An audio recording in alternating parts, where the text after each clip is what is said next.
You've tuned in to the Top 10 Gardener with garden expert Ken Lain. Join him daily as he answers timely garden questions that are sure to make a difference in your gardens.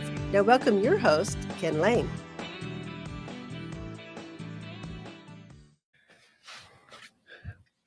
And we are back with Lisa Waters-Lane in the studio. She comes each week and just shares her garden knowledge. She grew up in the family business, garden centers, landscapes, pet shops, feed stores. So back in the day, when was that? Flower shops? 1972? Yeah, well, way back then? It would have been late 60s. Late 60s. Yeah. So, yeah, you're just a young thing. You look good, this old man. Anyway, we've been married for 37 years, coming up in July. And we got 4 kids. And I found out over the years, Lisa is an amazing gardener. And so we just have her come in and share her garden knowledge. So what do you got for us today, Lisa? Welcome to the studio.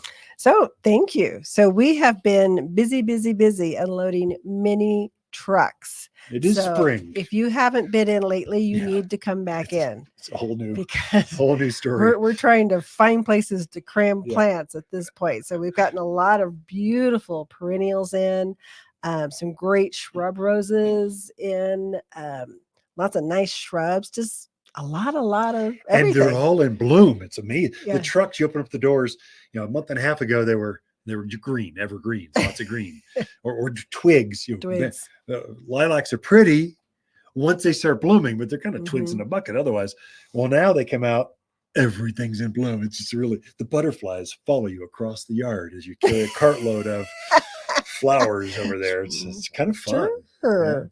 Yeah, so we've got a lot of herbs in, a lot of great herbs that have come in. So I wanted to talk about the lavenders, because lavenders are a great herb to have in your yard. Yeah. They are animal resistant. So if you have deer, bunny, javelinas, lavender, rosemaries, those herbs, they're just terrific because they don't bother them. Yeah. They leave them alone.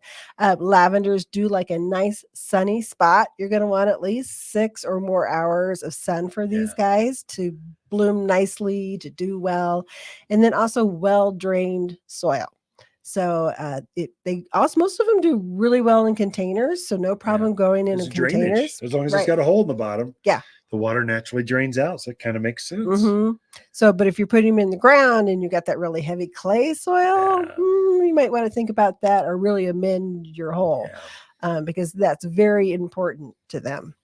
When lavenders, there's a lot of different kinds of lavenders. There's English lavenders, there's French lavenders, and there's Spanish lavenders. Arctic lavender. And Arctic, I don't think so. No, they're mainly a Mediterranean plant. So the English lavenders are ones that most people think of that have that real spiky blue flower, purpley flower that comes out of there, very, very fragrant. And we carry 2 different kinds mainly. Sometimes we'll have more, but the Goodwin Creek is a great gray-leafed lavender. It's a taller one, almost like a shrub. So it gets 4 by 4. So it gets to be a good size. Yeah. And it gray foliage sends off that purple spike, very fragrant. The flowers and the foliage is very, very fragrant.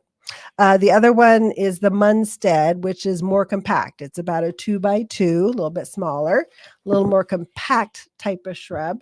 But there again, sends out that real pretty purple flower on there. That hovers real long. It's long. The flowers hover much taller above the foliage on the English. That's how I determine which one it is. And we use those mainly in commercial landscapes or just tough places where it's surrounded by asphalt and it's just hot. Lavender loves that kind of spot. So more sun equals more flowers. Definitely. So then we have the Spanish lavenders, and we have some really beautiful ones that came in.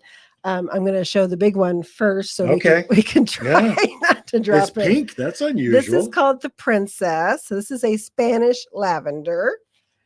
So it's going to get about 20 by 20. Has that really nice bright green foliage with kind of a what color would you call that? It's not the blue. It's not the pink. It's pink. It's Okay. violet, pink Ooh, with a there you violet go. overtone. I like that. Violent overtone. It's very, very unusual for lavender. Lavender is always purple or blue. Mhm. This is definitely not that. But And it still smells like it. This is a beautiful 2-gallon, and we have a lot of these in These there. are They're magnificent. stunning. Put one in a pot by the front door or someplace nice and warm. It would be excellent. So that's called the Princess. Yeah. And then we also have one This is too big for the studio. This is like instant plant. It weighs like 20 pounds. But look at it. 20. It's bigger than my head. It's huge. It's beautiful. My gosh. Pink Princess. Or just Princess. That one's the Princess. The Princess. The Okay. Princess. This one is called Ghostly Princess. They call it ghostly because it has a very silvery, it's white. Almost, they called it luminescent. Is what they call it. Well, under the moonlight, you could line like walkways with that, so people could see where the boundaries are. If you got late night parties or whatever, that'd be magnificent for that. And evergreens, it'd be this color all the time. It'd be good, kind of pretty to kind of mix them. Have like a silver princess and a purple. Anyways, the flowers on this one are pink. There's lots of buds on here. It's going to be opening pretty soon. Yeah, but it hasn't opened yet. The foliage itself, though, you're showing up the foliage. There's for the people watching this on Spotify. There you go. Apple, you guys, you special people with cameras. Rest of you, use your imagination as you're driving across town. Think about what it would look like. And then the last Spanish lavender. It's got the same fragrance at the other one. They're the Princess. Smells good. Nice foliage. So Purple Medley is another Spanish lavender. So this one has the green foliage with the purple blooms to it. Very, very pretty. And I had someone describe them as they look like little pineapples. The way the blooms look on there. Look at that. They're hovering maybe 6 inches above the foliage, like little tiny pineapples above with like little wings on top or something. It's kind of fun. Uniquely lavender. There's nothing out there like lavender is unique in what it does. It definitely is. So, and animals just seem to leave them alone. So we've got javelina that bother our gardens and they don't bother our lavenders. So generally we call it resistive. Rabbits resistive, deer resistive. So, and we also have a nice selection of rosemaries. I mean, I think lavender and rosemary are great companion plants. Oh yeah, because they pretty much want the same amount of sun, same type of water, same drainage. So they're wonderful companion plants to put together. So it's time to put these out in the yard. Like if we get a last frost, lavender, they don't care. They'll celebrate. They'll be fine. So we got a second left? Yeah. Okay. So one of the other things that we got in is called a frost-proof gardenia. Oh, nice. So yeah, these are really pretty. So this one gets about 5 foot tall, maybe 4 by 4. We could easily call it. Has that real pretty bloom on it that gets like 2 to 3 inches wide. Yeah. Very, very fragrant. This one is excellent for a zone 7. That's us. Which is where we're at. So it's a really pretty one to try out there in your yard, also in pots. So I definitely would check those out. Is there anything I should have else talked about? I mean, you've got a lot going on. Time. Gardenias. I mean, we grow gardenias ourselves. They're an amazing plant. People don't think you can grow them here, but you can. I think they grow better than some of the other plants, and they're wonderful on a patio because that fragrance just fills up. I mean, lilacs are great, but they're good for about 6-8 weeks, and then they're out of bloom. They're just pretty plants. Gardenia has this wave. They're like ever blooming, kind of like roses are ever blooming. They just always set off flowers, and that frost rose is a really performer for here. So why not? Every yard should have one. I agree. Any last tips you want to give it? Because you got an extra. You just cut it short. I am not used to having time. Usually I run out of time and I create all these things. I'm like, oh, I'm going to talk about this and I'm going to talk about that. And then you start counting me down. I'm like, oh my gosh. Talk about the new shade structure. We got this beautiful new shade structure between the two greenhouses. It just changed the entire environment. It feels like it's all 2 acres undercover. It's just magnificent. It'll take the pressure off the plants, off the team. They don't have to water as often. We're hoping that customers will shop a little longer.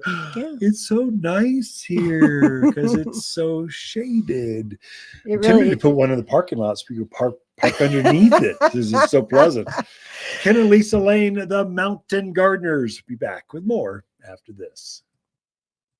Water's Garden companion plants of the month are lilac, poppy, columbine, and our purple twist plum. This Arizona plum is the ideal purple tree between evergreens. Blooms in a profusion of pink flowers that precede the deep purple foliage. Large enough to use as a front yard tree and behaved enough to use as a street tree. Plant pairs flanking gateways, driveways, or an orchard like rows to screen neighbors. Purple twist plum can only be found at Waters Garden Center in Prescott. You're listening to garden expert Ken Lain, owner of Waters Garden Center in Prescott. Look for more tips, tricks, and garden shortcuts through Ken's website. Additional shows of this podcast, read his weekly garden column, or follow him on Facebook, Instagram at watersgardencenter.com. That's Waters with 2 T's, gardencenter.com.